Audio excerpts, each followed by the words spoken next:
out for us. Can you hear me, Suzette? Okay. I can hear you fine, Yusef. We're hot. So I want to say thanks to anybody who was waiting while we were setting up shop. Because tonight, you and I had a brief conversation the other day, and it got kind of spicy because you explained some things to me that I had no idea. I mean, you really opened the gates to hell on a few ideas that I had about American healthcare and the intersection between American healthcare and what I did working in the financial business many moons ago. So first, let me back up. Tell everybody who you are. You've been here before. Excuse me. But let them know who you are, where you're from, and why we can only spell out the name of your company. We can't show it or we'll get in trouble. Sure. So my name is Suzette Crichton. I have two careers. One is as a healthcare administrator. I work in risk and quality and operations, basically playing a pivotal role in understanding the logistics, the regulations, quality, and safety of healthcare that's provided in a variety of different settings. And in addition to that, I have a company by the name of Affimidis, AFIDYS,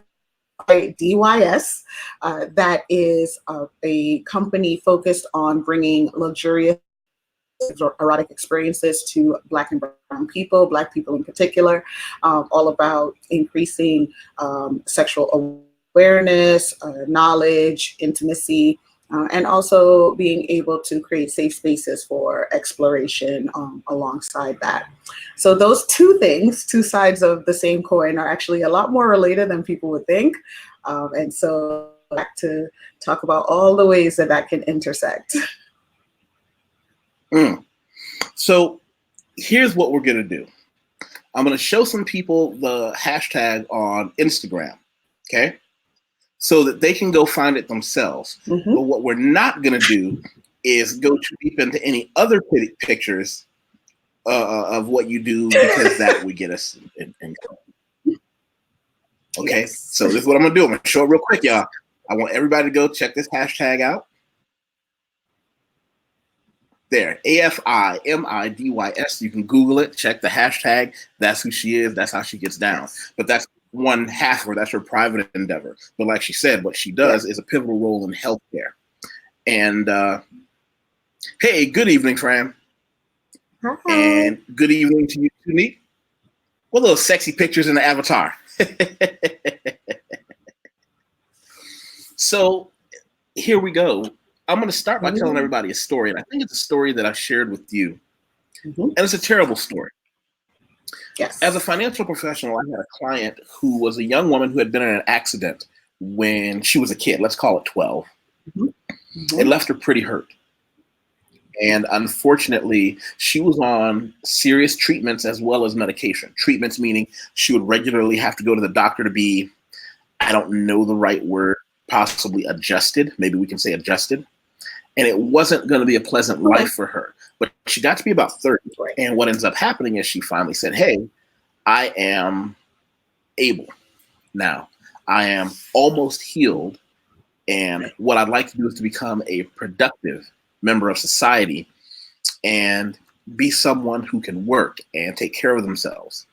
We ran the numbers. Let me take that back. I ran the numbers as far as where she was looking when she got out of college, the kind of job she was going to have, what her medical costs were going to be. Right. And I thought that I made a mistake. I ran the calculator number again. And I sent it to some of my colleagues, and I said, I need a second set of professional eyes on this. They all said, no, you're right. In order for her to be financially viable, pay for her own medicine and her own adjustments after getting a job, fresh out of college, she would have to be making, I think they said, $80,000 a year out of college. That sounds right. And it blew my mind, because what that meant is that we had to sit down and have a meeting, a tear-filled meeting. She cried. I cried.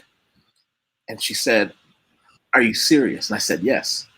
You're going to have to stay poor. As a matter of fact, you're either going to be poor or you're going to have to make sure you stay permanently disabled forever on the books. And that was hard, that was one of those, how do I deal with telling one of my clients to stay poor? How do I deal with telling one of my clients that you are not ever under any circumstance going to be able to make enough money to keep up with your medical bills unless you just want to be poor the rest of your life? And it led me down this path of looking at what real healthcare costs are. Because remember, I'm in the financial business at that time. I understand money and I understand how money works. And the more I investigated, the more my brain hurt. And I've considered myself a relatively bright man, couldn't figure out what was going on. And you and I got into that conversation and we took a few notes. Just to back up for a minute, when you said that sounds about right, where does that click for you? Because, there's a couple of things that would all play a role in that. For example, if she has a chronic condition, right, that means she has a treatment team. So that means there's going to be specialists. So even if she has a provider who's her main provider, each of those specialists get their own fee and have their own outpatient costs. So even if her main provider is $35 a visit, if every time she goes to, let's say, a chiropractor, that's another out-of-pocket cost. Every time she goes to a cardiologist, that's another out-of-pocket cost. Every time she goes to a OBGYN, that's why, another out-of-pocket cost. And depending on her coverage, those things all can be different. And so, and then it's like, is her... Could you repeat yourself? Out-of-pocket costs. Sure. So her out-of-pocket costs are one thing, right? So depending on what coverage she has, every time she goes to a specialist, that's a separate out-of-pocket cost.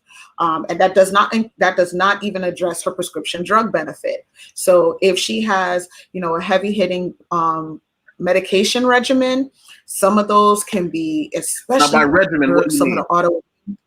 Spell So it out if for she us. had, Familiar with your sure, okay, gotcha. Okay, so every time you have a condition, right, there are medications that your doctor wants you to take. Okay, that's called your regimen. So if you have, let's say, diabetes, okay, if you have type 2 diabetes or type 1 diabetes, let's make it easier, you'll be given some kind of insulin, right? Okay. So you're paying for your insulin, which has one cost. Then if it's an injectable, that means you're buying supplies. So your syringe, your glucometer check, the machine that's used to check your blood sugar, all of those things you're buying, right? And your insurance can cover a piece of the cost, some of the cost, none of the cost, depending on your coverage. And so in a situation like the young lady you were talking about, what would make or break her is not necessarily her condition, it's also her condition plus her coverage. Because if she's paying for her coverage through disability, then the moment that she is working, then her disability benefits minimize. But if her job does not have the coverage to pay for her condition and to pay for the doctor visits and the medication that she's using, then her out-of-pocket costs could be more or less depending. So it can make it very difficult if you are someone on a fixed income to figure out, is it better to, let's say, stay with disability, stay with Medicare, or to get a private insurance, because then you have your out-of-pocket premiums and some of the protections that, during the ACA, which is the Accountability Care Act, put into place have been dismantled by our current administration. So things like the fact that insurance companies can still now charge you more for your premium based on your medical needs. So once they know that you have these conditions, then your premium is going to reflect that. So all of these things play a part. And so, depending on what condition she has, what kind of coverage she has, it can very easily take a good 25-30% of your income. And if you're living in the wrong city and you're trying to pay rent and take care of your medications and take care of your physical self, you may need to earn about $80 a year in order to afford a 1-bedroom apartment and your medication. Shout out, I want to read that for us. Mm-hmm. lost her benefits, so she was stuck with a $2,000 bill.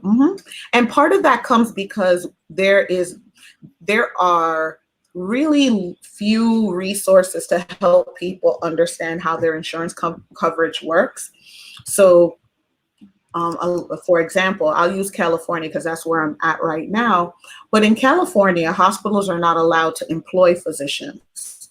That in order to keep, Say that again, slowly and loud, because I want to make sure I heard that the right way. Yeah. In the state of California, a hospital or a hospital system is not allowed by law to employ a physician. That just sounds like a restaurant that's not allowed to have a chef. Well, the reason for that is because back in the day, there used to be some real interesting shenanigans happening with doctors referring their patients to hospital, and all kinds of kickbacks and all kinds of stuff was happening. So in order to prevent some of these incestuous relationships from happening, the legislature put in there so that, a physician is an independent contractor. So you can't be paid by the hospital and also refer patients to the hospital. So people were referring the patient to the hospital where they would then work on them again. Yes. Okay, in the financial business, we would call that double dipping. Exactly. So a lot of like the stock laws and laws that govern financial shenanigans all apply here, but they're just applied because of the dual nature of healthcare and business. So I say all that to say, if a physician is an independent contractor, that means when you go to the hospital, you're paying the hospital for the hospital services, and then you still have to pay the provider for the doctor's services. They're separate bills. So okay, sketch out for me 2 or 3 things that would be listed under hospital and 2 or 3 things that would be listed under doctor. Okay, so let's say that you were getting a knee surgery. Okay, you're playing basketball, you hurt your knee, and I got a better one. Ready? Okay. Hold on a second. I'm going to show you now. Instead of making a hypothetical, I'll show you something that's happened to people I know, because as some of you know, I train in Brazilian Jiu-Jitsu, which is the most dangerous sport there is, or the safest, most dangerous sport there is. There is a move called a heel hook, which is a ruthless submission hold that means if you don't concede quickly, it's going to snap your knee. It's designed to make everything that's supposed to go in one direction go the wrong direction. Okay, now I'm just going to show you this. Let's see if we can.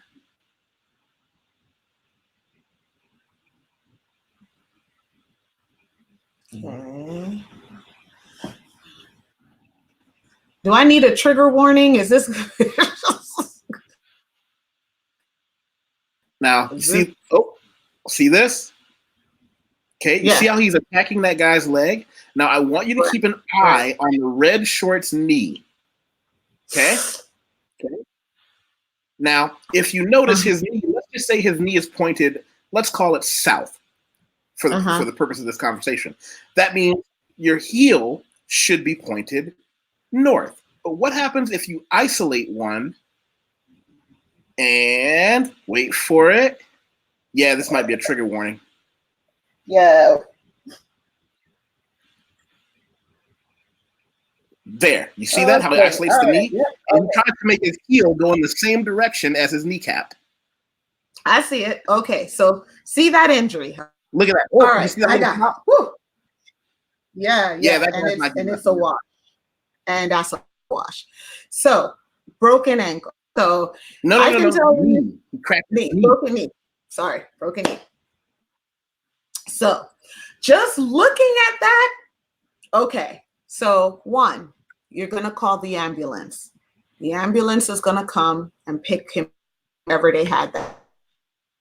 Right? That means the ambulance is going to bill you for the service from that place and bring you to the nearest hospital. So that's 1 fee, all sucked up. Okay? Cool. Now you get there. Your emergency room. Emergency looks at you. Let's see, is there anything else going on? Okay, you're all right except for this one injury. So that means we still got to rule out any other condition. So we're taking blood, you're giving urine. So you're getting a urinalysis. You're getting your blood Wait. screen. They're taking blood and giving urine for a broken bone. Yes, because just because, like, once you have a broken bone, that doesn't mean that you don't have other conditions that would make treatment of that. You still have to know, like, what if he had some undiagnosed diabetes that was making his bones fragile? That would impact surgery and what kind of surgeries you could do. So we're going to check everything. We're going to make sure you weren't on any drugs, that, you know, your urine screen comes back negative, that you weren't popping meth when you did whatever it was you were doing. So we're gonna do a blood screening. We're gonna check your urine, because we could be able to see whether there's proteins in the blood. So all of these things we still got to do, because we got to be sure that the only thing that you have going wrong with you is this injury. So we send you in to get an MRI or an X-ray in order to diagnose what kind of break you have, how extensive the damage is. So that means we need to review this to make, when we send those X-rays and MRIs in, that we're diagnosing you appropriately. So far, you've been touched by 2 doctors already, okay? And that's just the physicians. You've already been by EM, because there are nurses and techs, as the nurses are taking your vitals, making sure you're not having a heart attack from the shock, you know, all these kinds of things, and making sure that you're hydrated, all these other things, preparing you for whatever's coming out, all of that, calling your family, making sure they know that you're in the hospital, all of that. Okay. So then you go to the MRI, they find this break, and it's so severe that it requires surgery. Okay, so then the ED doctor is going to consult with an orthopedic. The what doctor? The emergency room doctor is going to now call an orthopedic surgeon and say, hey, I got this guy. He's 25 years old, was doing a submission hold, had this break. We tested, he doesn't have any other medical conditions, seems to be healthy, didn't find anything unusual in his blood, but, you know, this injury, and here's the X-rays that the radiologist confirmed that this is the kind of break that it is. Okay, the orthopedic surgeon sees that, says, okay, yes, he's a good kind. The emergency room doctor will now transfer that patient to the OR, the operating room, right, or the surgical services department. Now you're in the surgical services department. You're going to get reassessed by another nurse, because she's going to talk to the emergency room nurse to be sure that, you know what, you are okay, nothing has changed since we did these X-rays. You're still feeling whatever you're feeling. So wait, let me back up. When we came in, nurse number 1 takes my blood pressure, blah, blah, blah, looks me over, says, okay, his leg is hurt. They now shift me to a different floor, and a different nurse says, hey, his blood pressure is okay. It's like, how does that make sense? If one qualified nurse just looked at me, because does that make sense? Listen, the standard of practice is that your vitals are taken every 15 minutes. We have to provide continuous observation to you while you are waiting for services.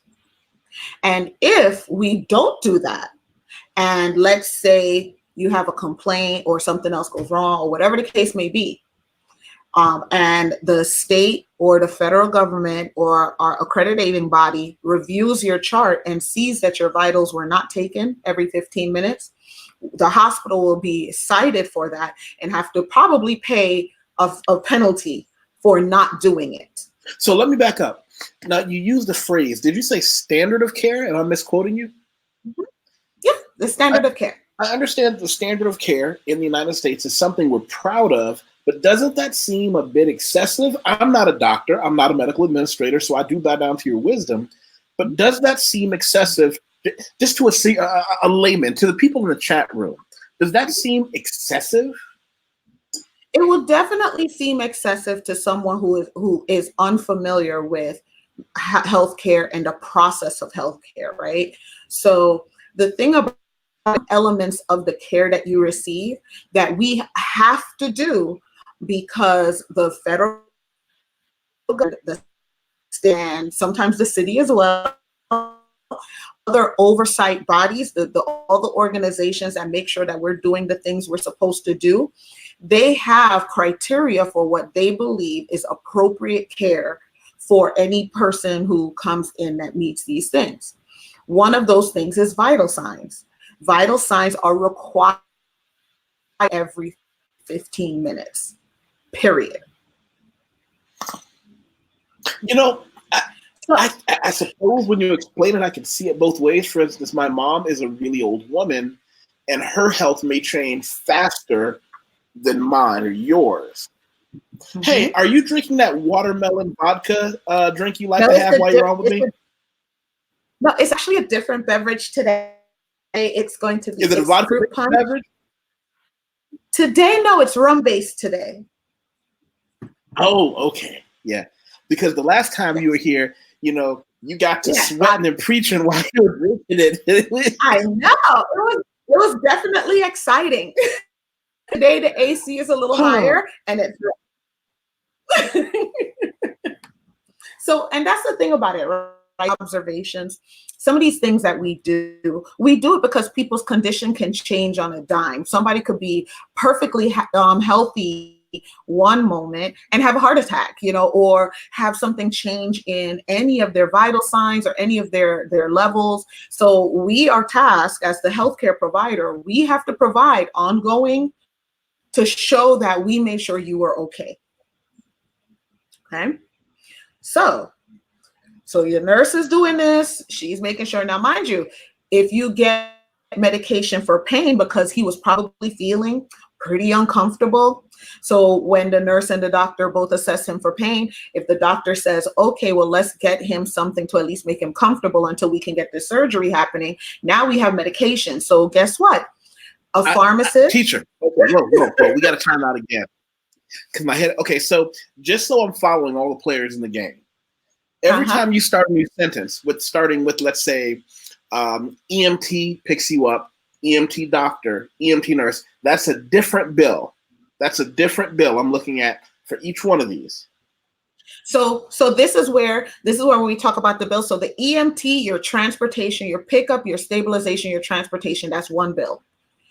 The nurses pay, the nurse, including any techs, the pharmacist, the x-ray, all of that, that's hospital. But the doctors, so the radiologist, the orthopedic surgeon, the emergency room doctor, all those doctors are separate independent practitioners. So this is where sometimes people see the bills that they have because they may, yes, St. Elsewhere Hospital is a part of your network, but Dr. Smith may not. Did you just say St. Elsewhere? Yeah, I'm just using that as like. Now, here's the thing. I don't know if some of the people watching this are even old enough to know that reference. No, right? I'm so aging myself with that one.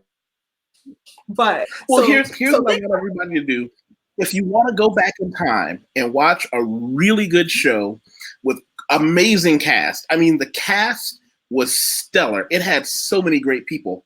I want everybody, when you're done with this, go online, try to find a nostalgia network, or do what I do and illegally pirate things.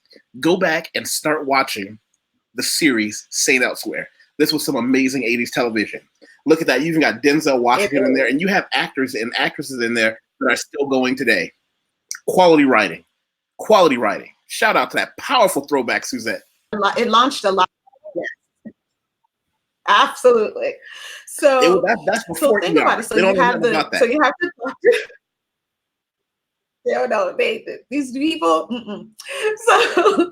So you have your hospital bill, right? And the hospital is covered by, your, let's call it insurance net, right? So let's say you have insurance net coverage, and St. Elsewhere is a part of your network.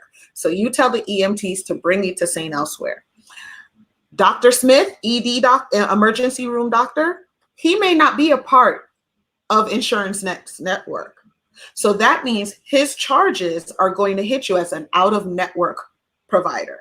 So when they take me, so let's say St. Elsewhere is my hospital, and Dr. Denzel Washington sees me, but Dr. Denzel, he's part of St. Nowhere medical healthcare team.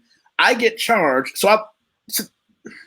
And wait, stop the show. If we're going to this hypothetical situation of somebody in one of my Brazilian Jiu-Jitsu tournaments, no-gi tournaments, cracks his knee, you don't get to tell them where you're taking them. You're thrashing around in pain. You don't get to say, take me to the hospital 15 blocks away. They're going to say, no, we're taking you to the hospital around the corner.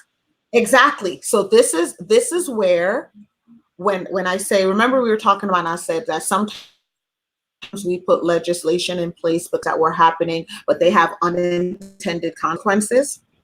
EMTALA, which is the Emergency Treatment and Active Labor Act, right, got put into place because patients used to get dumped. Like people they would come and be like, well, can you pay? Oh, no, well, you need to go over to that other hospital, right? So people were having some really bad things going on. So law was put in place that, listen, when a person shows up within 250 yards of the hospital, we are not allowed to ask for we cannot do anything. We have to assess and stabilize you first. And then we can say, okay, where do we need to bring you? Where do we need to transfer you? Whatever the case may be. Okay. So the problem with that is that your guy, he's thrashing in pain. So he's brought to our hospital. We don't know what insurance he has, work or out of network or anything, but we are tasked to making sure that we assess and treat. So before you even know what your insurance is and all the stuff, we still have to make sure you're paying, figure out what injuries you have. So all that time in the ED, we're giving that to you regardless of whether you can pay for it, regardless of whether we're in your network or not, regardless of whatever. We have to, by law, stabilize you and assess you. So I'm going to throw a monkey wrench into this. Okay. I wrote an article a while back called Don't Vanish into Thin Air, Melt into the Concrete, about two of my clever cousins who decided to be homeless for a few weeks. They decided to see if they could just live off the grid. And I wrote about that, but I'm looking at, this is a picture of a guy that's a homeless man near the downtown central area here in Sao Paulo, Brazil. So what I did at the fair exchange is I took his picture, and in return, I gave him I bought a snack meal with a sandwich, some fries, and a drink to kind of balance that out. But because I'm not going to take somebody's work for free, regardless of whether or not they're homeless. But it's one of those. So if I'm a homeless guy, if you're that homeless guy, he comes in, clearly he's got something wrong with him. We know he's a homeless person. He's getting that now, and I understand how he should be given the same standard of care as everyone else. How does that affect me as YusefWateef coming in there with my buddy who has a broken ankle and a broken heel? How do we do that? So quite honestly, both of y'all are going to get the same treatment. We're still going to have to assess it. If he came in and he's complaining of pain in his knee, we're still gonna have to do an x-ray and have to give the same level of care. Because if we don't, we can get cited by the government, and it's now here's what gets surveyed. Can we talk about money? Can we talk about, is this what's making all my points of contact so expensive? Because here's what I see. I see a great standard of care that the United States should be proud of. But what I see is that every point of contact comes with its own unique set of bills. Is this where the inflation comes from? Can you say that the homeless people and things like that are why I'm paying? This is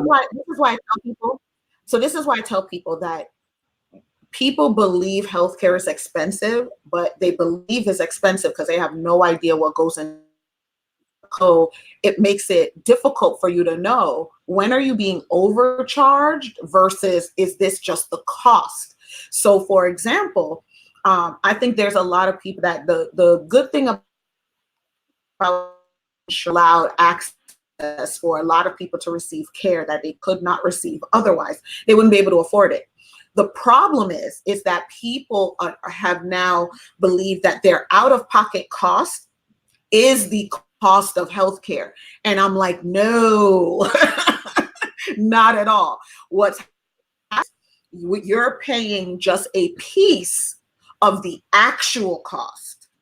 So your insurance company is paying a chunk, you're paying a chunk, and if the hospital is lucky, both of those actual cost of care. Are you with me so far? Yes, Sensei, I'm with you. This is so what happens is, so let's say if using a similar dynamic, it would be like, imagine if your car insurance helped you to buy a car, right? And so you take car insurance, okay, well, I need a really good car to bring me from point A to point B. We have this BMW, and we have this Honda Civic. And we say, well, which one do you want? 9 times out of 10, people are going to say, well, I want the BMW. So that is a better car. It has more features. It lasts longer. It's fancier. It's prettier. I want that one. And so your insurance company tells the dealership, okay, well, for BMWs, we pay $5,000. And the dealership is like, but the car is $10,000. And the insurance company is like, well, we're not more than 5. So then the other 5,000, right? You would assume that would be what the patient is paying, right? Except it doesn't always work like that. What happens is that there are insurance companies, Blue Cross Blue Shield is one, there's others, Health Net is another one, where they say, we are going to negotiate how much we think the BMW should be. And we think that BMW should be $8,000 instead of 10. So we're going to pay, and our member is only going to pay 3. And you can't go after our member for the difference. You have to agree. If you want to see any of our patients, you have to agree that you're going to only charge $8,000 for this BMW. So now the person who's paying the $3,000, they're like, oh my God, $3,000 is so much. Yeah, but you got a $10,000 car. But they don't see that. All they see is the fact that they have to come out of pocket $3,000. Peace to Reigning Woman. She's one of the awesomest people out there. Peaceful greetings to you as well. We're having classes in session tonight. And get this, Miss Lillian Quiroz just pieced out. Check this out. It's in 2 parts. One thing you guys should comment on is how Hollywood tricks the rest of the world into thinking that once in America, if you have a health problem, all you do is go to the nearest hospital and they will treat you promptly. You can do all kinds of exams and leave as good as new, but I think she means they don't say you have to leave your soul. So let me tell you what's interesting about that. There are some countries, particularly in the Middle East, that have a different payment model, that if they see that you've come to an American hospital, if we do not give you a invoice that says that you have a 0 balance, they won't let you back. Once you return home, they will not give you another visa to come to the States. Wait, say that again. So some countries, right, not all, but some countries, the way that they work their international visas in order to make sure that their citizens aren't coming here and starting up a ruckus, is that anytime that you are admitted to a hospital,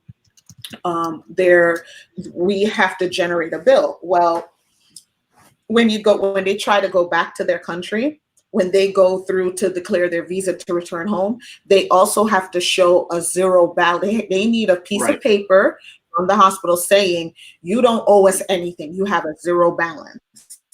Because if they have not settled their bill, they won't be allowed back to visit the U.S. Now here, we're going to get ugly. We're going to get ugly for a minute. This is going to be some, stay with me, people. I know I'm going to lose some folks. Stay with me. Let's compare, and I know no 2 things are equal. let's compare. I like how you took a hit off your drink to get yourself steady, get your nerves right. That vodka fruit smoothie. Yep. In the United States, we have an exceptional standard of care. And I compare that with the fact that I've lived in 15 countries across 5 continents. One of the things I've learned is that most Americans don't know this, but tons of other countries have medicine that's just as good, but we're the only country that I can think of that's a civilized nation, and I mean, I'm stretching that word, where medicine is a profit center. I mean, other countries, I'll give you an example. I have, unfortunately, I have a relative right now who's in dire medical straits. And the conversation I'm trying to get through is, do you understand that if you got on a plane, flew to Brazil and decided to work here or work off your computer here, I could take you to the hospital Monday morning, get you a card for the federal healthcare system, and you would immediately go into triage and they would just start the process. Because healthcare in most other countries in the world is seen as something you just give people, because why not? Even the most depraved countries want their people to live long and work hard. And it's not seen as a revenue generating. And that's when we get into the medical tourism side. You know, I see people who, when I lived in Bangkok, Thailand, Bumrungrad Hospital was one of the best hospitals. You know, Bumrungrad, people would come down there, say on a medical tourism, they'd spend their first week getting their medicine stuff done, another week healing, and 2 weeks on holiday, and spend less than if they'd gone to a mediocre American hospital. Yes. How does that work? And their doctors aren't poor people, by the way. Their doctors are not poor. No. And it breaks my heart to know that in the United States, you can be a hardworking citizen. And listen, just to be clear, just because you work hard does not mean you deserve nice shit. It doesn't mean you deserve to have a fancy computer, a nice watch, or a nice car, or a big house. But it should mean you can get medicine. You know, one of the reasons that I decided to live abroad and worked on my second citizenship and things like that is I don't want to be old in America. And that's scary, because America's been good to me. I earned a lot of money in America, but I don't want to be old in America in a place where the concept of me getting the medicine I need, because listen, I'm young and I'm strong like a bull and I'm weightlifting jiu-jitsu. It's going to go away. It's going to go away one day. When it does, do I want to be stuck in a place where I have to spend everything I've ever saved to get any kind of healthcare, and the healthcare is not, the money that I save isn't going to be enough? I mean, my brain is just going in circles on this. Have I said anything that made sense? So I would say that there are trade-offs that you have internationally versus the United States. If you have a chronic condition, if you have a condition that requires ongoing medication, if you have some wellness issues, just things that if you could make some changes in your lifestyle could help you be healthier, America is probably not the place for you, because we believe in corporate healthcare. Again. Repeat the sentence. Repeat that first sentence. I want to. Said, if you have a chronic condition, okay, a condition that requires extensive medication, or if you need to have lifestyle changes in order to support your health, America is a difficult country to live in. But now here's the trick to that, right? Nobody knows if they're going to need medicine later. You don't know if you're going to fall into everyone should assume. You remember how we talked about health insurance, life insurance, that everybody should have it because at some point you're going to die?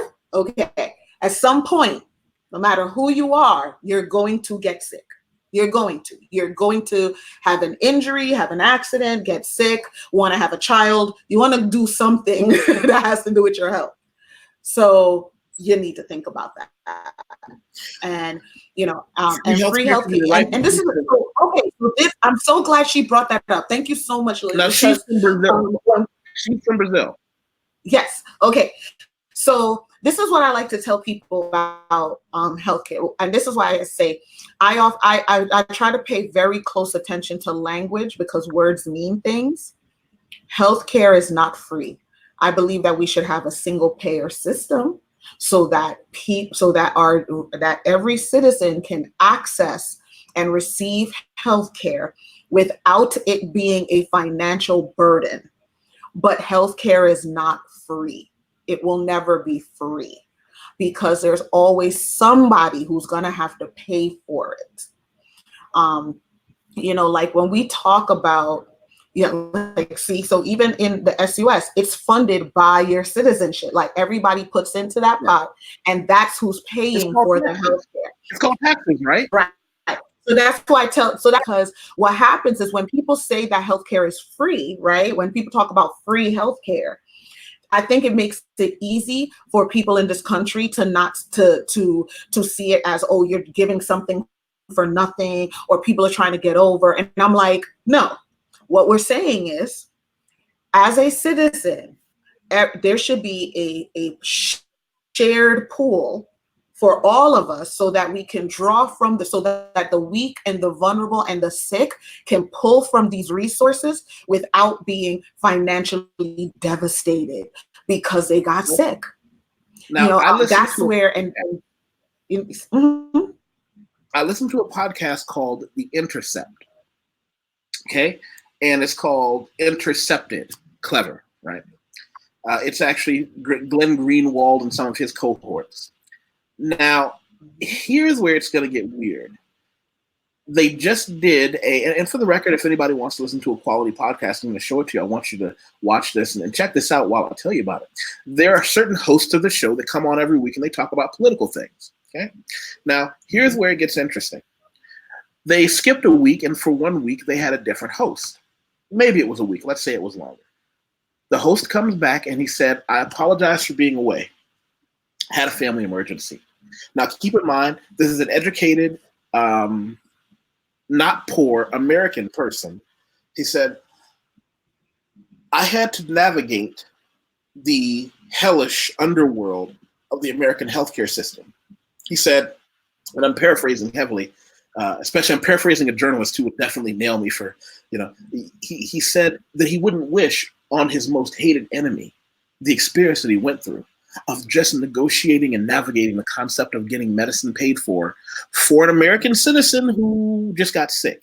Because when you said people look at healthcare and say, oh, well, they're just trying to get over, let them. If your grandma gets diabetes or high blood pressure, let her get over on the system. Let her have some free pills. Yeah.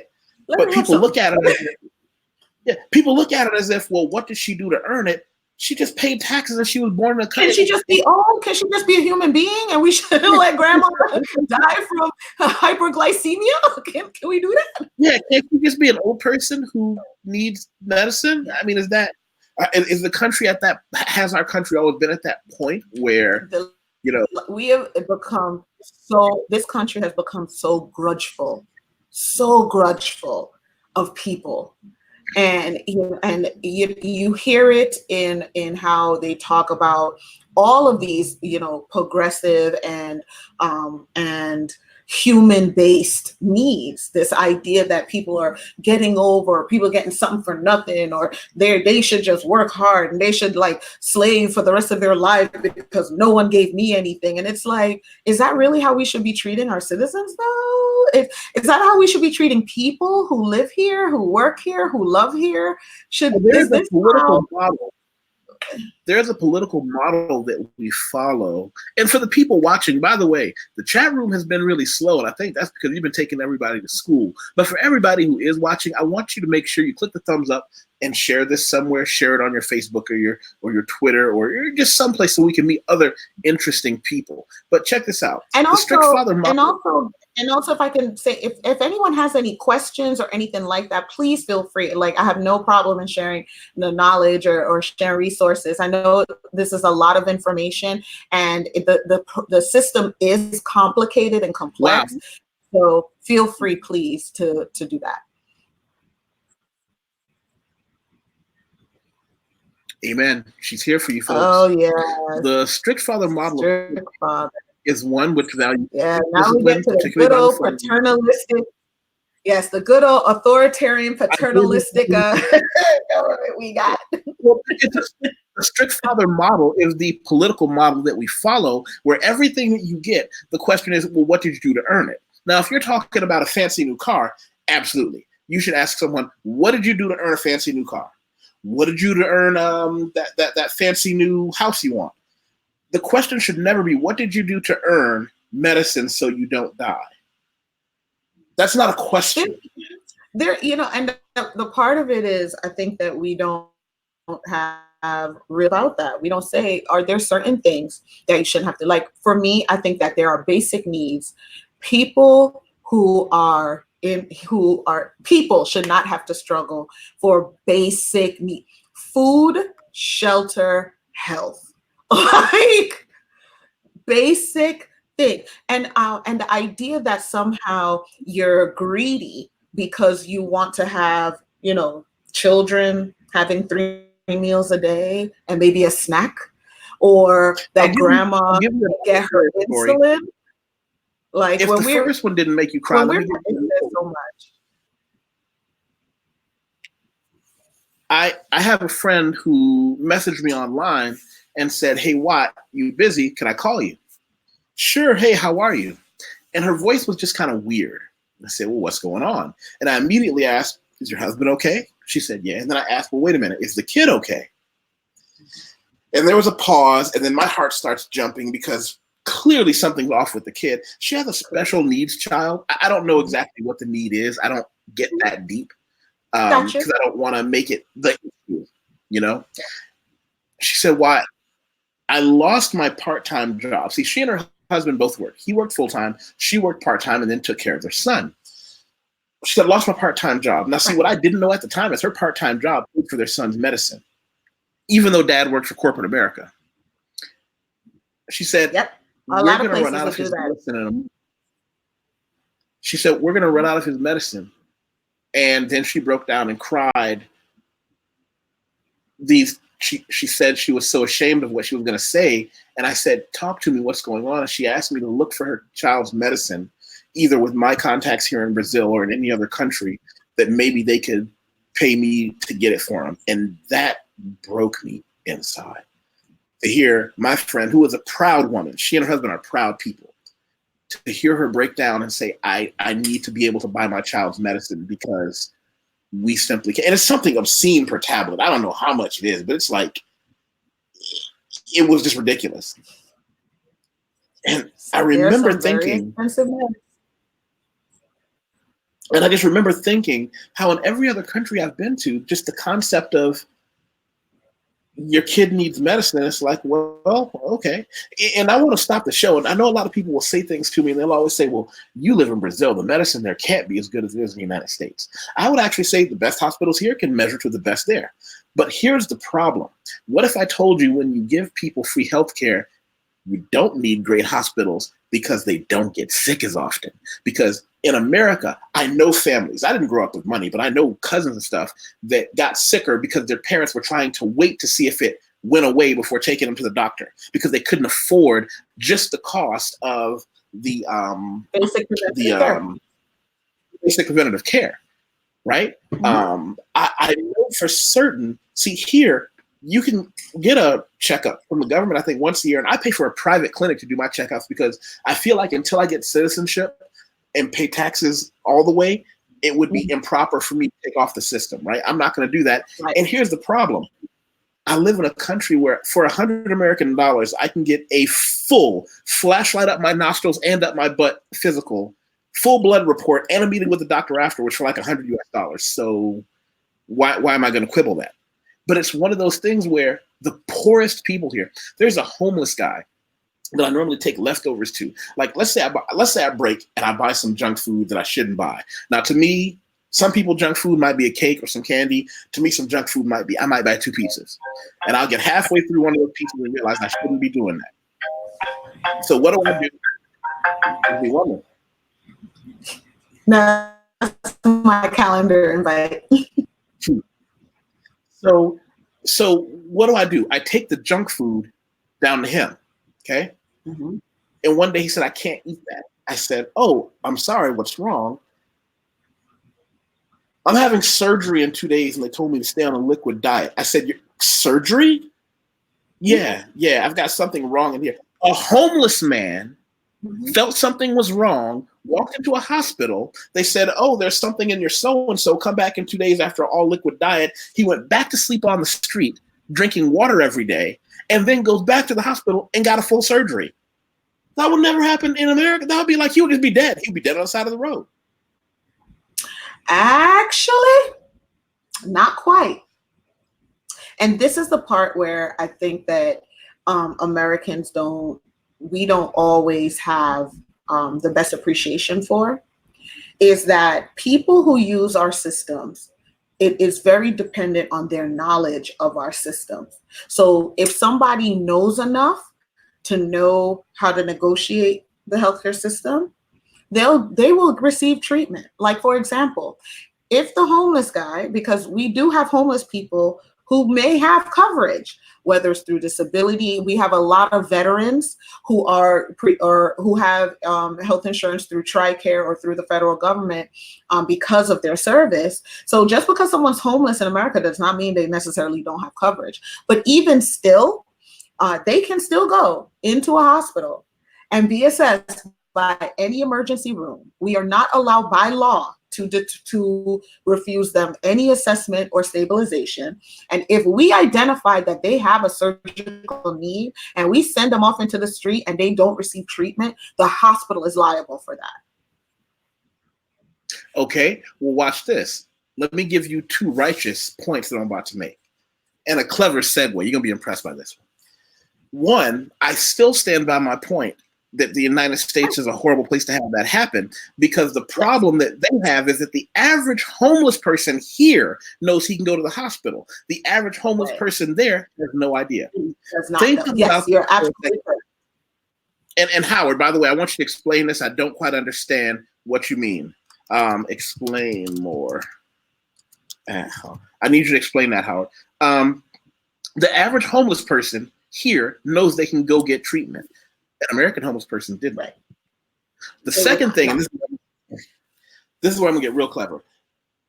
Why aren't you creating a side business where you counsel people through these issues with your inside information?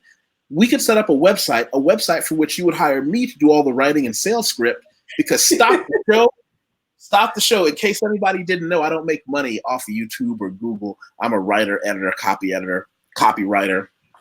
I get hired to write everything from resumes to evaluating people's books to editing people's books to writing their websites for them to make sure the English is in university level English. If you need anyone who does that, if you need it yourself, contact me on LinkedIn. Feel free to connect with me there.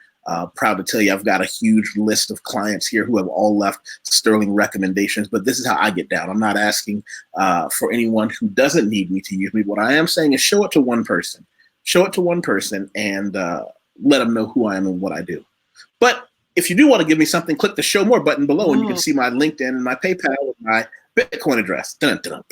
So yeah, Suze, when are you going to start your business so that people can pay you to break this down for them? So you know what ends up happening is that you're right. I do end up becoming by default kind of like the healthcare navigator friends, because they'll have these conditions and have these issues and become so overwhelmed and think that and don't have any options and things that are out there. And there are many options, even like to Howard's point when he says they will still have to somehow cough up the money for the bill. Howard, I hate to tell you, but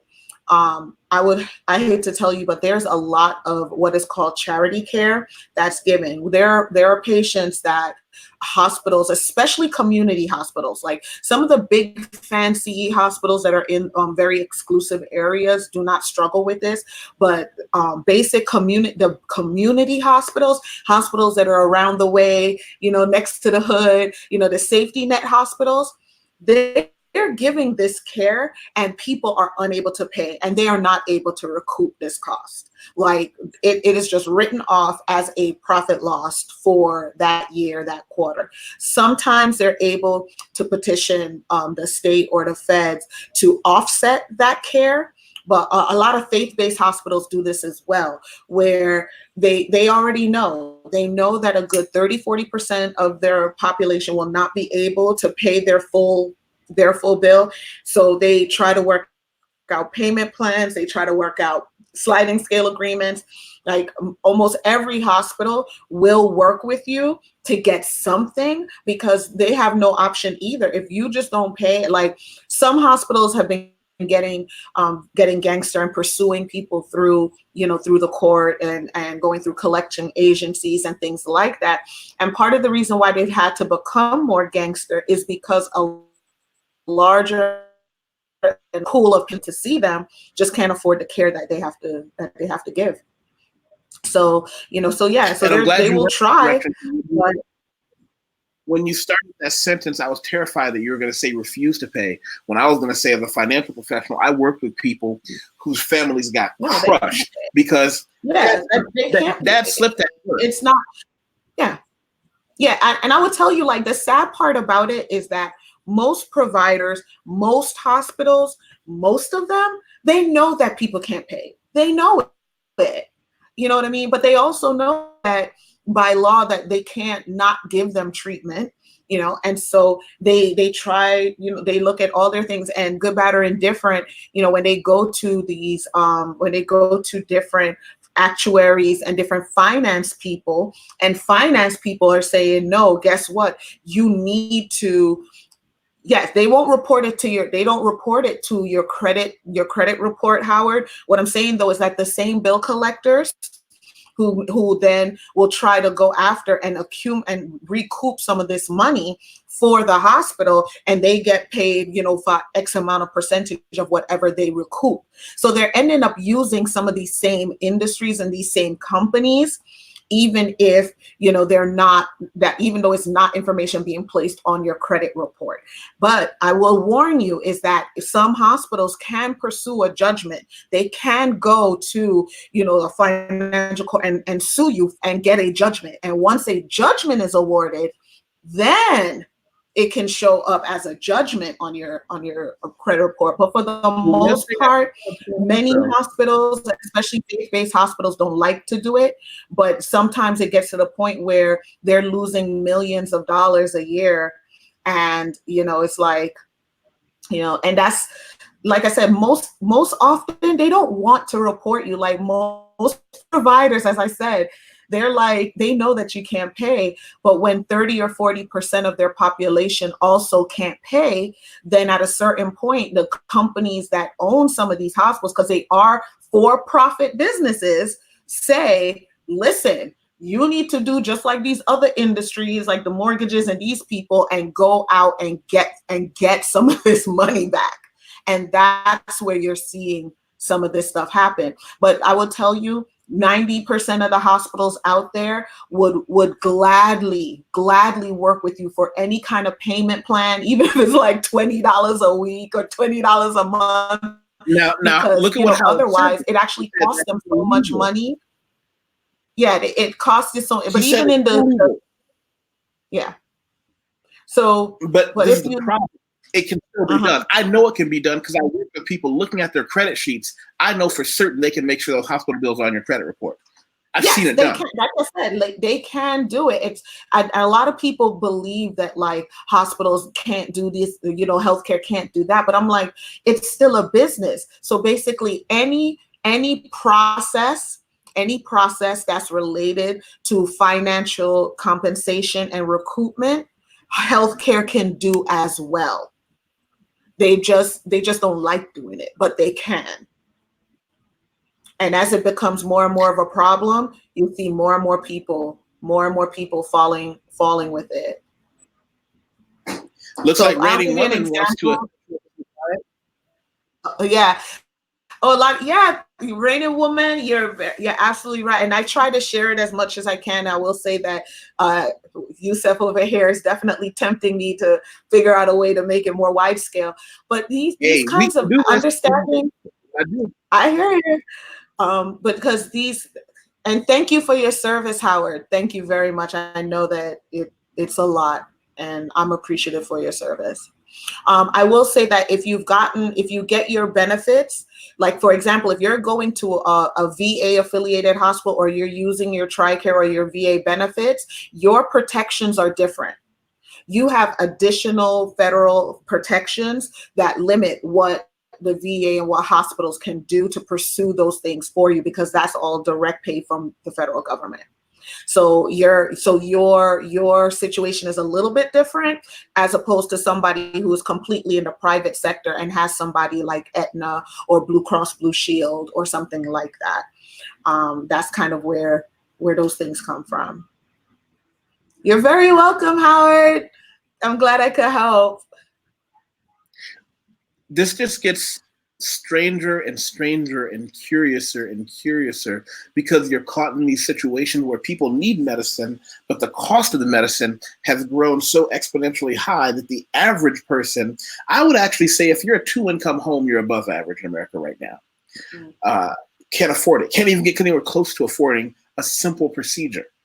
I will tell you, you know what I like to tell people? I tell people that one of the things that keeps me passionate about this and passionate about educating and sharing this information is I know I'm in a privileged position. Like, I am clearly in a privileged position. I have no children. I make more than about 70% of Americans, other than my student loan debt. Like, I'm living La Vida Loca. And when I tell you, that's student loan debt. Yeah, that's a whole other conversation. But what I would say, no one likes to show off. No one likes to show off. But I say that because when I look at my healthcare decisions, I am very judicious about how I go for my provider, where I go for it, what healthcare I do, who I make my appointments with, and I'm doing this without any of the barriers that exist for other people. Like, there are women who have no idea as to the resources and the things that are out there that I come across every day.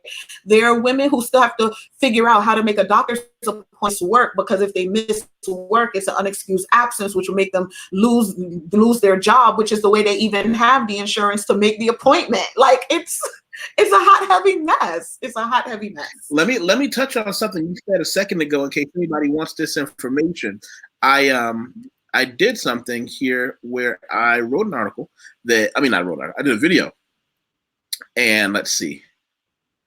It was called, nope, that's not it. It was called, where'd that thing go? There, Children, Narcotics, and Liquor. When you said no kids, this article is basically avoiding kids, avoiding narcotics, and avoiding liquor are 3 key factors in why I get to lead an above average life. People got real touchy about that kid part, though, about how I can look you in the eye and say, as somebody who's worked in finance for a really long time, you have no idea how expensive children are and how much less money and easier your life is when that's not. I'm not telling people don't have kids, but what I'm saying is that when you really start doing the math, I didn't realize until I was in my mid-30s that not having kids freed up a lot of money and opportunity for me to learn things like investing in Bitcoin, and that changed everything. So if people want to get mad, go watch that. Yeah, motherhood is a dangerous, expensive. I thought you were going to say motherhood is a motherfucker. Listen, I was tempted. That was the initial sentence. But and I always caution women, particularly Black women.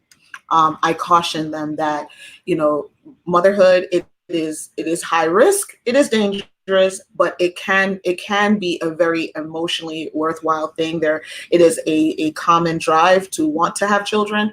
I'm of the big belief that children are a extensive commitment, and just like any other high level, high risk commitment, you should be really sure and consider all the factors before you go down that road. Unlike men, there is a physical risk in addition to the financial penalties that hits women who choose to go down that pathway. So, I mean, and some choose to do it anyway, and and live long and prosper, but be sure that I don't think a lot of people choose it, but that's a different conversation for a different day. Oh yeah. Yeah. Yeah. So I wanted to ask you, you mentioned something to me about, you know how earlier you said, if let's say there's a problem and I don't get my vitals taken every 15 minutes, and for some reason I just, boom, I kick the bucket, or worse, I suffer some kind of serious damage. Yes. And my family, myself, my legal team, we sue you, right? Yes. We sue your hospital. We sue St. Elsewhere. Didn't you tell me something about how there's no limits anymore on what my restitution could be? Not anymore. There's never been, there's no med mal limits. Like, you're paying in so much uncapped sue for any amount, for any issue, and you know, and that's your right. You can just do it. So how do we feel about this? How do we feel about knowing that someone could be hurt and sue and not get enough, but at the same time, there may be people who sue and are overcompensated for what was not that serious of a slight or injury? Yes. And I will tell you, that is actually the biggest frustration of the work that I do, because I often oversee healthcare risk management as well. So I get to look at the lawsuits and help file the claims and help our attorneys build their case and all that kind of good stuff. And I'm usually involved from the time we find that a mistake has been made or something happened or somebody's outcome was really bad. Because sometimes somebody can have a bad outcome and it not be because anything went wrong per se. Give me an example. So childbirth.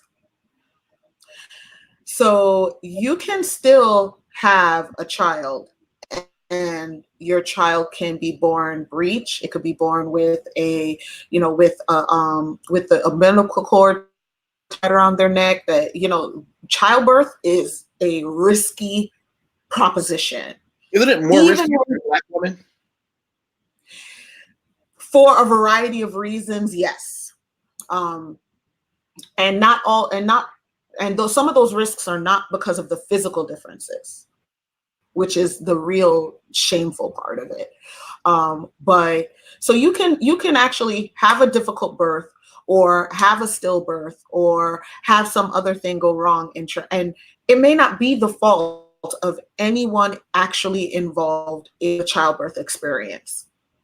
However, part of the reason why some hospitals refuse to provide OB services is because it's so high risk. Because babies, listen, nobody wants to fight a baby in a court. They just don't. They make these perfect victims, and there's just nobody, like, it's just a tragedy when things go wrong. And because it's a tragedy, who wants to be the one trying to argue in front of a jury that, we should have expected a baby to die? Even if it was true, like the visuals on that, you just can't get all day.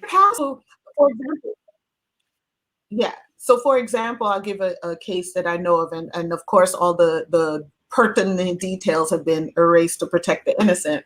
But there was a case based off of a child where the mom had gone to the ED because she had some indigestion, wasn't feeling well, but was worried about the baby.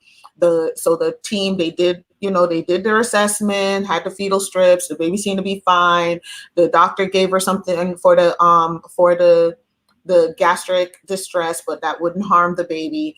And so everybody was like, okay, great. So they sent her home. On the way to her home, she still wasn't feeling too good, decided she wanted to come back to the hospital, made a U-turn and got into a car accident. So the car accident triggered her labor. And of course, the child, it was prior to 38 weeks. So they come to the hospital and they do all that they can, and they are able to save the baby, but the baby has some kind of deformity, right? Turns out that there was some genetic issues with the infant that weren't detected because they didn't do an amniocentesis, because sometimes, depending on the woman and their history of miscarriages, amniocentesis can trigger a miscarriage. And so she did not have one. So the hospital did not have any information about any genetic threat to the child. Okay. So the outcome to the baby is that they did find this genetic abnormality, right? The family sued the hospital because they said that when they sent the patient home, prior to the patient being sent home, instead of having the registered nurse evaluate the patient, it was only a licensed vocational nurse that looked at the patient. And that if the hospital had had a registered nurse look at the patient, that they would have never sent her home. And if they hadn't sent her home, she wouldn't have gotten into the car accident, which wouldn't have hurt her baby, even though the only damage to the infant was genetic. That's hard. Wait. Yeah. Yeah. Yeah. So they're saying that because the wrong nurse checked her out. Yes. Well, let me back up for a second.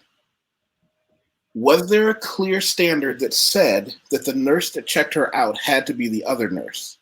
Had to be an RN?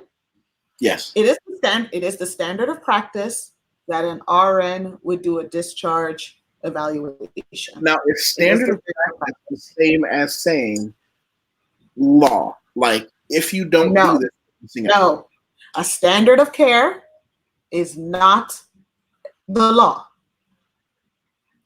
Much of the law supports the standard of care. So, for example, the law says that the patient will be assessed by a nurse. That's what the law says. The standard of care will say, yes, but it should be this kind of nurse who does the eval. So as far as the law was concerned, the patient was assessed by a nurse.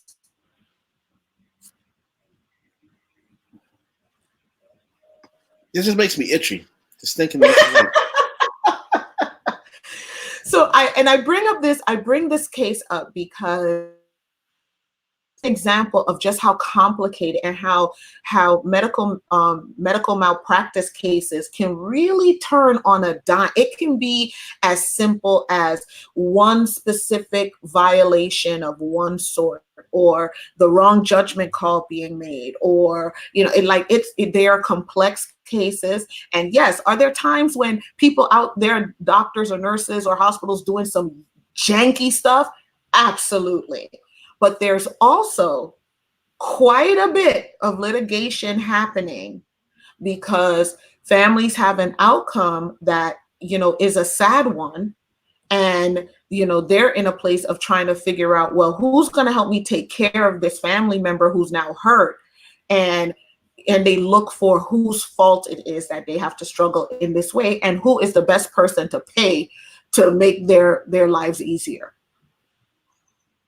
And unfortunately, we don't do a good job of balancing that, of saying, yes, if you are out there and you're a provider and you're doing reckless stuff, you should be penalized. Absolutely. The hospital should pay if they're being reckless and if they're not following, safe practices and, these kinds of things. But at the same time, I think that we have to understand the consequence of what happens when hospitals are being sued and have to pay these amounts. Because remember, we're not even talking about jury settlements, because 80% of cases are settled way before they even get to a jury. So, but good, bad, or indifferent, that money comes from somewhere. Someone has to pay it. And 9 times out of 10, it is the hospital.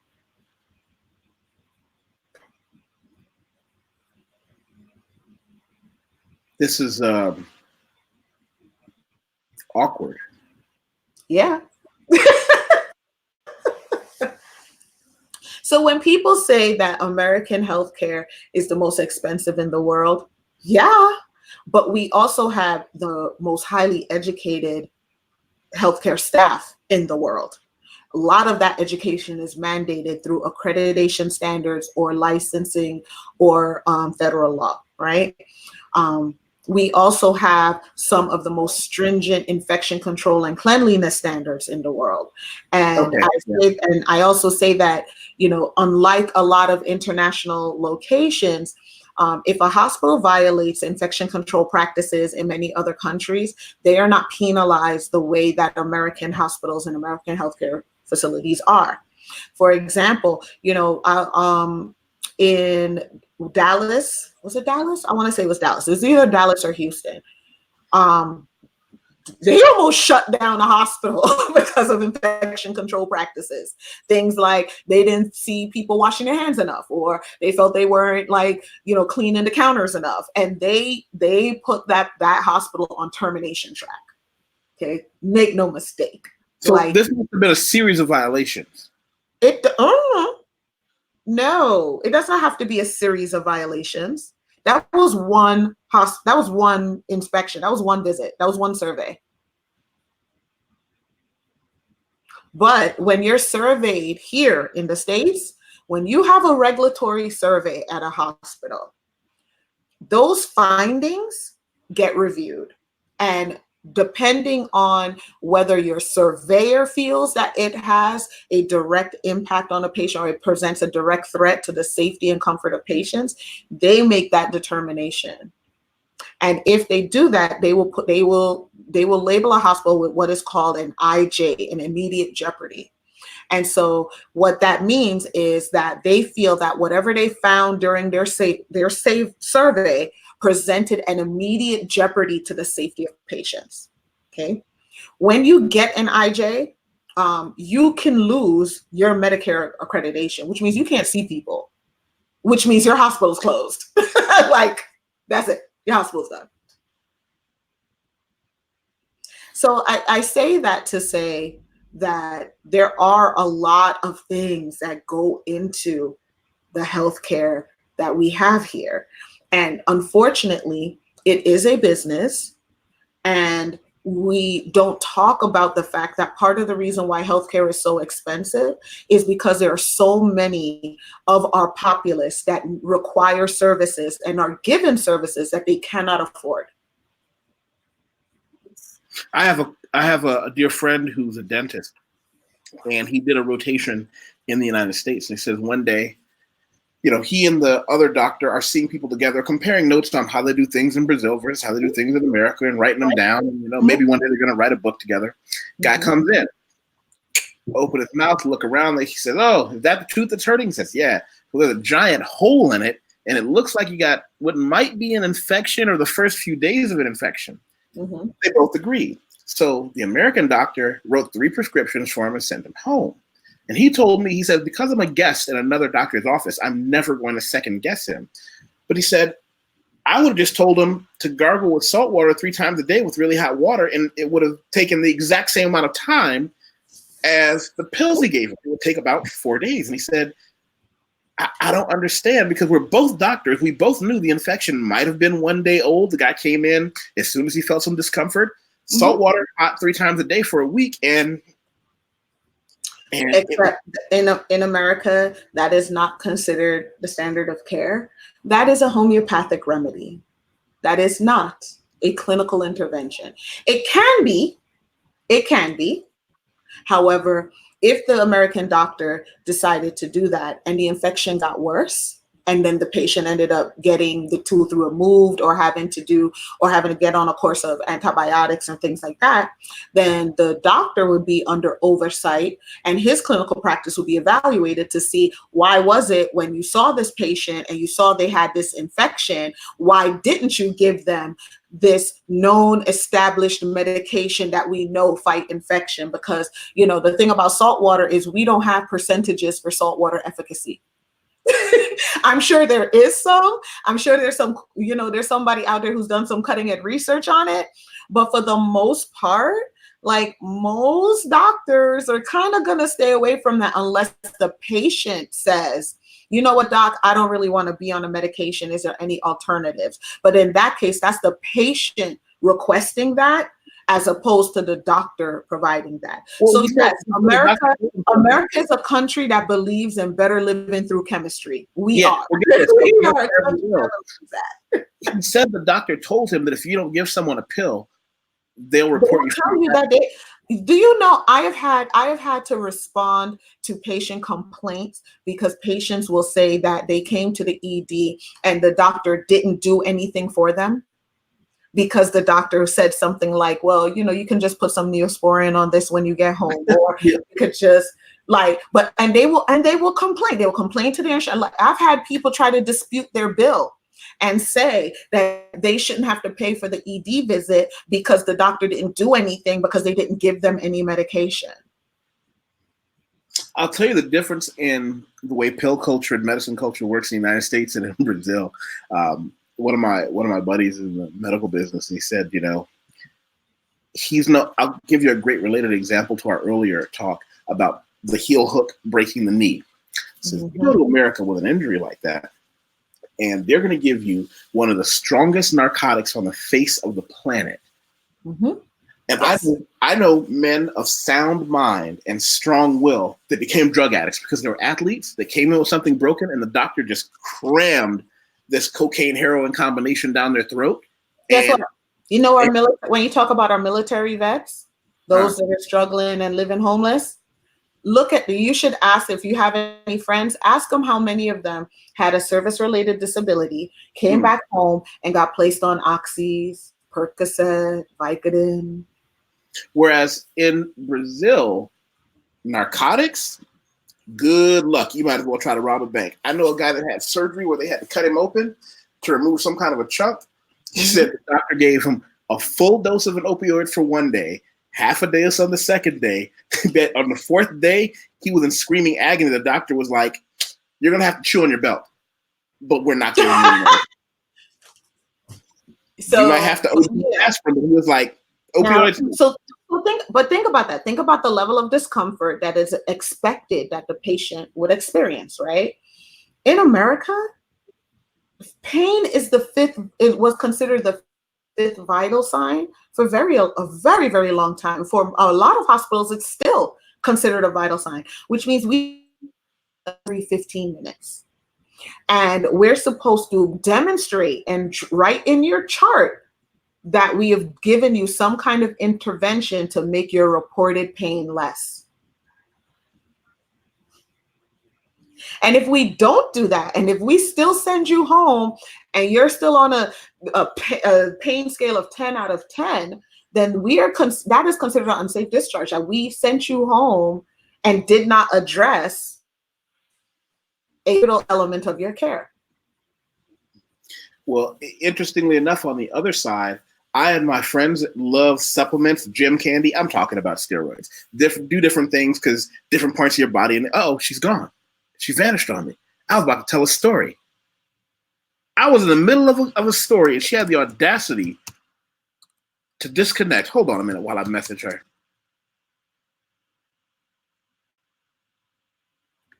Oh, dare you! So in the middle of the story. Yeah, sorry. I don't know what happened. Here I am trying to tell a story, and you have the nerve to disconnect. But in the United States, if you talk to the doctor about any kind of supplements, or I want to take extra testosterone and different things, like let's take a simple one. There are different things for weight loss that'll help you trim down, things like that. In America, they treat that like it's like you're asking for Satan juice.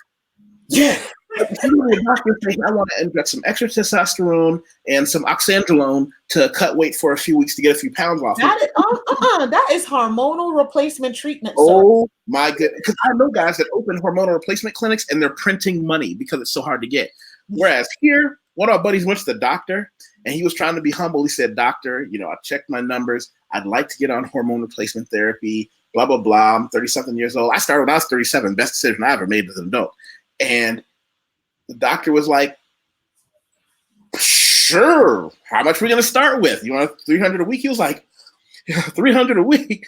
And then the doctor was like, so you got some belly fat. You want some oxandrolone to go with that? You're asking me if I want, grand total is like $20 for a week supply. He was like, the doctor was like, here you go. But, you're not. Okay, you're but not the difference in Brazil from here.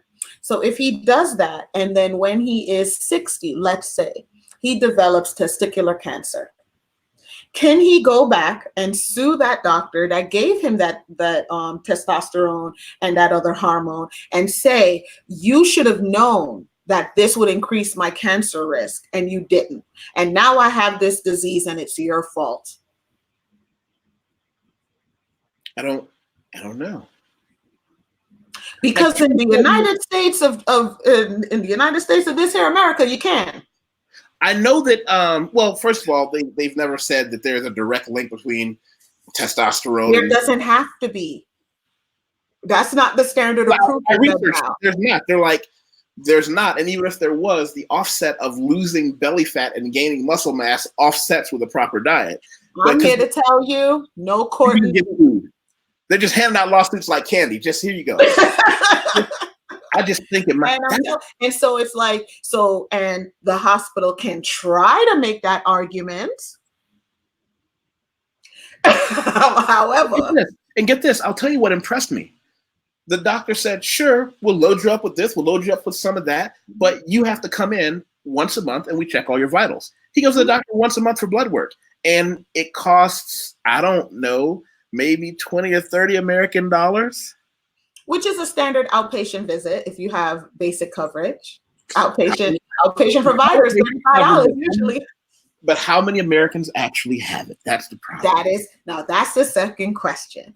But we also, like I said, we also have to talk about the difference in legislation, the difference in the regulatory environment, the difference in litigation, in that if a patient chooses to do something or works with their doctor to make a regimen of some sort, and there is some unintended consequence or there is a negative outcome years down the line, the provider is still liable in America. That patient can still sue them. That patient can then report this provider to the Board of Medicine. They can lose their license. Like, people, it's a different. Okay, well, let me ask you a quick question then. And I'm going to point out two things.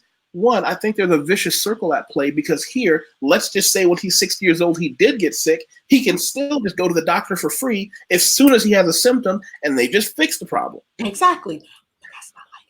That's not how we do it in America. But here's the other side of it. You're telling me all these things, which I know to be true. How come I don't see a bunch of doctors behind bars over these opioid prescriptions they're just handing out to people who are my friends? Again, I know a lot of athletes and fighters who develop.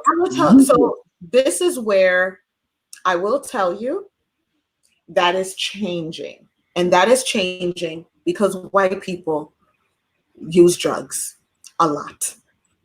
What? Are you saying that it's not just brown people? Yeah, no. So now, because white people like to get high, it is now a public health crisis. So therefore, yes, now there's a whole lot of support and resources and changing regulations and systems being put into place to manage the abuse of opiates in America. So wait, you mean they're using the same resources they used when crack cocaine was ravaging the black community? Are they repurposing? No. Crack's not the same. Crack is different. Different. No. Shut your mouth, girl. I tell you, man, this country. And I say that, and it's like, addiction is a horrible thing. I've seen the ravages that addiction can do. But we are not going to sit here and pretend that the war on drugs is the same. Oh, well, listen. So I will tell you that there actually is a lot more enforcement now for doctors who are writing, a lot of these, the free for all that used to go on, and the sad thing about it is that in a lot of ways I feel like it's almost unfair to some of the doctors, because yes, you do have the Dr. Mills out there. You do have these pain clinics where they're just handing these things out like Tic Tac and bubble gum, right? But you also have patients who will doctor shop, who will deliberately obfuscate the symptoms that they have. And they'll go to Dr. Smith and Dr. Greg and Dr. Mary and tell them 3 completely different stories with 3 completely different medical records, and play the fact that the doctors aren't sharing information in order to gain more and more medications. Now, there's a lot of collaborative efforts, like a lot of pharmacies share information now, so that to kind of prevent people from being able to fill a prescription at Sam's and then fill another one at Walgreens and then fill another one at CVS, to kind of put a kibosh on a lot of that. So because there were a lot of, I think, innocent healthcare providers that were kind of caught up in the madness. But that is to say that there is a lot going on as far as enforcement in that. It is not the same game that it was 10, 15 years ago, where people were just easily able to get, where people just. Well, I don't know if you remember, back up. I get a lot of my news, especially news about the United States, from the podcast I listen to in the different news outlets. I listen to a lot of NPR. NPR has a tragic story of a family ravaged by pills and oxy once a week. They have some story about it. And I'm thinking, where was all this compassion when brown children were just being ravaged? Every week it's, hey, drugs are bad. They're tearing the family apart. Can we get them some help? Where was that when it was us? Well, do you remember, and for people who haven't seen it, I don't know if you guys have seen it, if you've seen it, but there was an amazing documentary called The Oxycontin Express. Yes. Ooh, it won the Peabody Award. Yeah. It was Yes. The way that people were using the Florida legislature to basically traffic oxycodone all up and down the United States. And it was just the drug game. Yeah, it was crazy. And like I said, like on one hand, I do believe that there, like a lot of the things that they put into place to protect people, I think are good things. The fact that, it did compel pharmacies and EDs in hospitals to work together to try to control the stem. I think that is a good thing. However, it is not without its support of different structural racist habits that, our culture just likes to hold on to. So for example, we talk about, like, there's some cities and states that are looking into providing what's called a reversal agent. So there are some meds that you can use in the moments after somebody ODs that can counteract the effect of some of these opiates, and 9 times out of 10, help people survive what would have been an overdose, right? Narco is one of the more common reversal agents that are out there. So they're having some debates about whether they should make this available over the counter, so that family members who have people who are struggling with addictions or things like that would be able to have this emergency med on hand. So if they come home and they find a family member, that they could perhaps give them something while they call the ambulance, that would increase their chances of survival, right? What's interesting about over the counter, leaving the United States and seeing medicines that we were taught were like grim and dangerous. In other countries, they're just like over the counter. Yes. Shelf number 4 behind the Cheerios. Yeah. So now this is what's interesting. There's a reason I bring this up. Okay. So is this an emergency med? Absolutely. Should we look at ways to make this available so that people can have this, especially if they know they have an addict in their home, right? Absolutely. I, however, think it's the height of hypocrisy, and it shows the hypocritical nature of our country, that you want to make a opiate reversal agent at no cost over the counter. So you want something that people who are going out and choosing to get high, and you want them to have an ability to go to their local Target and pick this thing up at no cost to themselves to avoid the consequences of their substance use. However, the idea that we have Plan B available at no cost over the counter.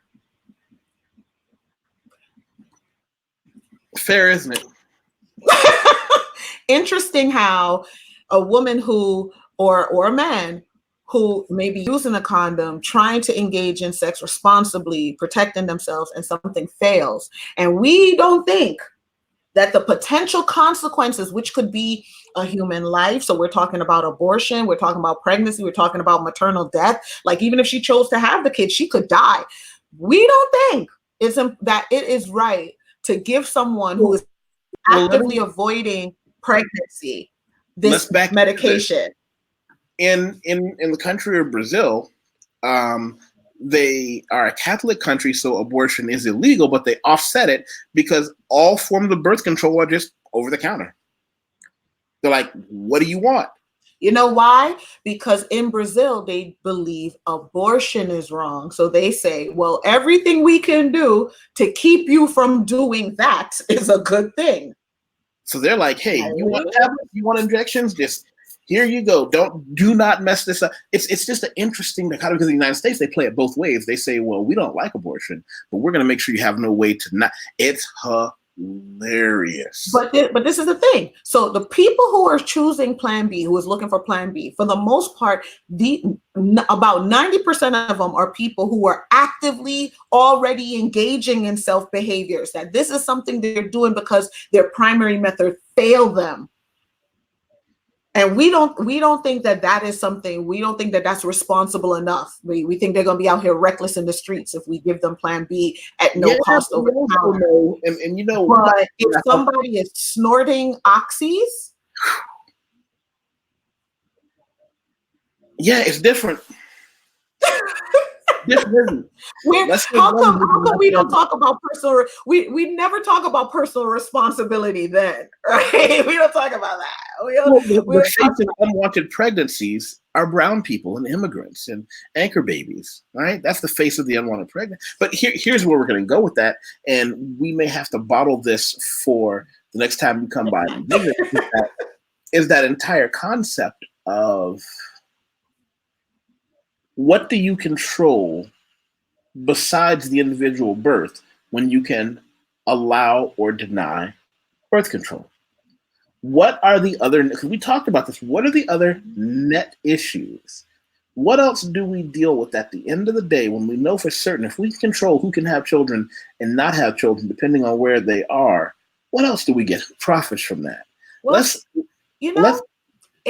for any of your viewers who want to know, they should read The Handmaid's Tale.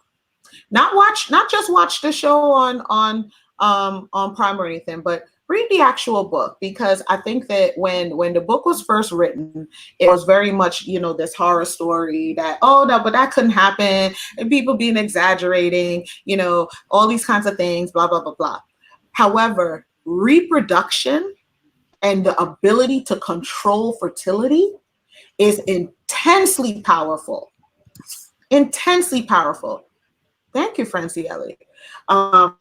And so for the longer that we pretend that there is not these economic, structural racist, structural things, and political realities that are all tied to fertility and the control of fertility, then we're playing reindeer games. Okay. That's all we're doing. Y'all want to laugh at me, right? I'm going to show you something interesting. When I first got to Brazil, it was right before Carnival one year. And wherever you go, and I mean wherever you go, you would see these. I thought it was candy. Yes, sir. That's right. All over the place. Buckets of them. Because, listen, Carnival. They know what they came here for. Listen. Because they are not in denial and telling this narrative that people are coming to engage in a bacchanal and gonna pretend like people are not having sex at it. Like, what? It gets wild when you're like, yeah, both male and female condoms. That's what I'm talking about. Here's the thing about Brazil. It's like, it's not that wild. It's just not people think it's just wild, blah, blah, blah. It's really, you know what? That's true. That's true of a lot of Caribbean nations too, that there's this idea that because we have a space to be explicit or to be sensual, or that we have this dancing or these occasions or carnivals or these things, that means that we must lack any kind of moral center, or like that somehow we're out in the streets just laying waste, as opposed to it being, no, we just understand that you're a human being, and human beings seek connection and sex and interactions and want to do things and have, and drink and frolic and play. And it doesn't necessarily have anything to do with who you are as a person or your moral underpinnings, that it can just be a moment and an experience. And until we're honest about that in the States. You're going to think I'm kidding, but read what I just asked Fred. Oh, yeah. No, trust me, because listen, you think the same is not being said in Trinidad? You think after TNT Carnival, there's not a couple of Tarabaka babies? They call them Tarabaka babies there? I didn't even know this. My friend it's Tabanka, because Tabanka is that feeling after Carnival, that letdown, that sad, where you just kind of wish it was Carnival again. I'm like, listen, I'm sure 9 months later, there's a whole bunch of babies. But because here's the thing. When I said about them being a very well put together group of people, when Carnival hits in some places, they make up for it. Oh yeah. Absolutely. Absolutely. Like I know plenty of people that were like, yeah, my wife ran off with some dude, and I'm pretty sure I was his sister. I would tell you, growing up within the Caribbean culture is a very similar kind of thing. Our culture has a definite space for doing those things that don't necessarily, it's not a reflection of who you may be or what you may be morally, but this idea that you could be a good person and still want to have sex. Yeah. And that you might want to have sex and not have a child. Like you might just want to do that. I'm waiting for to give me the answer. Because I will tell you, outside of America, people have this like radical idea that sex is pleasurable and that you might just want to do it because it feels good. It's just because here's the thing. I've been to Carnival in Sao Paulo. I've been to Carnival in Rio. I've been to Carnival in Salvador. I prefer, and some of you people who follow my channel have seen, I like the things that are not Carnival, but are the Carnival music. I love in my All About Brazil section. I wrote about the sambas and the things that we go to that are in preparation for Brazil's Carnival that are so much fun, but they're still family. I find it interesting that you've been to so many carnivals in Brazil, but none of the others within.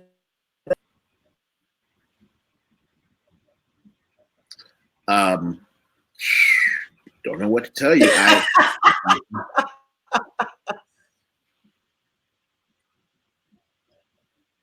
see the rise in condom use, but not in children.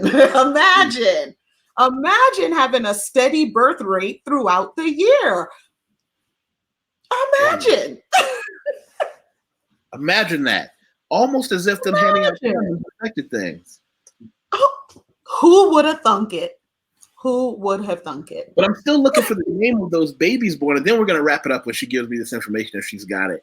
What's the name of those babies born 9 months after Carnival? Because they actually have a name that they call them.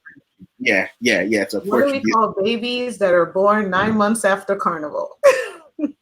Yes, they actually have a name for them, and it's interesting, and everybody laughs. But I'm glad that she said that because the government is drilling down that they're trying to keep it, and they have managed to make it so it's not that much of a big deal. It's not a spike, because I know that some people in the past maybe there was, but now, like I said, when I first got to Brazil and I saw that thing, I thought it was just candy, and I was like, they just got buckets of condoms, and you see people just getting off the subway. Oh, thank you. Bing. And I'm glad. I think they should be having airplane drops. Just because if I told you some of the stuff I saw going on in Carnival, You know, because it's kind of like, I think there's a religious connotation, and I say this as an atheist, but I think there's a religious connotation where it's like right before Lent, isn't it? Yeah, it is. Isn't it? It is Right. the. It is. It is. It is after. It's right around Lent, and it's the farewell to the flesh, and it's tied to, you know. So this is why I say, like, it'd be really interesting. I find it interesting that you have not actually visited any of the other carnivals within the African diaspora in the New World, because it's traditionally, like in Trinidad, is structured very similarly. And so, you know, it's about the farewell to the flesh. That's where Juve comes out of, is the celebration of the dark and things like that, and fooling the demons, and to not knowing that they can bring bad fortune after you, and you know, covering yourself with the oil and paint. And it's a wonderful experience. I love carnival within the Caribbean. Juve particularly is a favorite of mine, and it very much acts as a cultural refresh for me. Filos do Carnival, yes. So, but yeah, see, so there's a whole what? See, now you add into my binge list, lady. Now I have stuff to watch, because now I need to see this. But listen. yeah, like you definitely should check them out. You should definitely check out some of the other, say, Lucia, Jab, Spice Mask, Crossover. Like, baby, you're missing some things. Well, maybe when I'm on that side of the planet again, I'll check it out. Because like I said, this has been my first experience with carnival, and it's a pretty high bar to set. Mm-hmm. It's you know, I will say it's a very different experience. Like the Portuguese culture, the Brazilian, I should say, Brazilian culture is a fabulous one, and their carnival is very much embedded in their culture. Yeah. So it'll be interesting to see what it is like for some of the different, how the different cultures of the diaspora express it. I love it. I gotta tell you, I do. Thank you so much for taking time out of your busy anytime to come and hang out. Healthcare is a passion of mine. And so I could talk about it all day. That and sex. We're gonna have to talk about that baby thing next time you come by. The door is absolutely open. Do you have anything you want to leave us with? Anything you want us to make sure we do? Absolutely. If you haven't done it already, there is a website called Hospital Compare, and it's spelled exactly like that: HOSPTITAL Compare, COMPARE. And you can just Google it and go there. Hospital Compare is a website where years ago, the CMS, who is the federal, they're the Centers for Medicare and Medicaid Services. They're the big dogs. Okay, everybody deals with CMS. They decided that they wanted patients to be able to have some tools to figure out what are some good places to go and what are some bad. Right? That a lot of patients didn't have ways of knowing whether a hospital was good or not. So it uses old data, but it's still a good reference point. No, wrong site. It's not .com, it's .org, I want to say.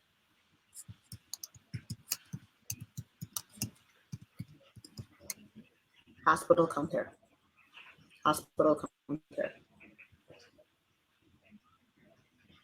Yes. Let me find. I'm looking it up for you right now to give you the actual website. Okay. Let me go to Hospital Compare. Okay. Medicare Gov site. So I'm actually sending it so that you can get it. Boom. There you go. I just sent it to you in WhatsApp. So the reason why this is a great website for you to go to is there is data that hospitals have to give so that you can judge the quality of a hospital, because you can compare how they score on these things. Okay, it's not perfect. It's not current data. It usually lags about a year behind, roughly, but it's a great start. Like if you're hospital and you want to, and they just started adding, now they added VA hospitals and military hospitals, so you get to compare everybody, and you can search by zip code, city, all of those good things, right? And so if you just hit, you don't even have to put in a name, but you can, you can pick any hospital, and you can select up to, yeah, you can select multiple hospitals so that you can compare them on these measures. So if you hit the search button, there we go, you'll see, so you'll see the survey of patient experiences, right? It tells you the details, like how far it is, what kind of emergency services they sell. Like general, what do I see? It says, yeah. So you see what kind of hospital it is. Look at overall rating. Mm-hmm. So I was born in a death trap hospital, huh? Well, no. So I will tell you the thing about the stars. Now, this is why I warn people that this is not a perfect data set, okay? Because it unfairly penalizes hospitals that are community-based hospitals.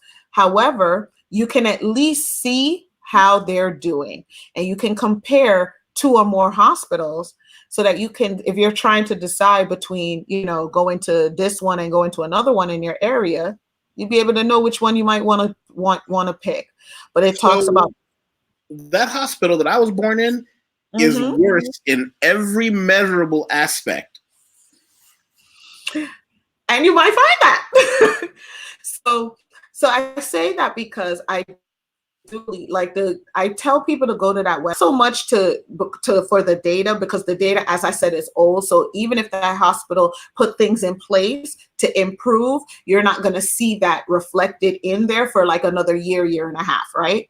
But it is worth it to look at the things that are being measured. Look at how, you know, like what they're looking at, because they're very good about explaining what the data is coming from and how they're calculating these scores and what's generating it. And I think that as a consumer, as somebody who's going into these hospitals, it's a good thing to know how these people are being measured. Do you see what I'm saying?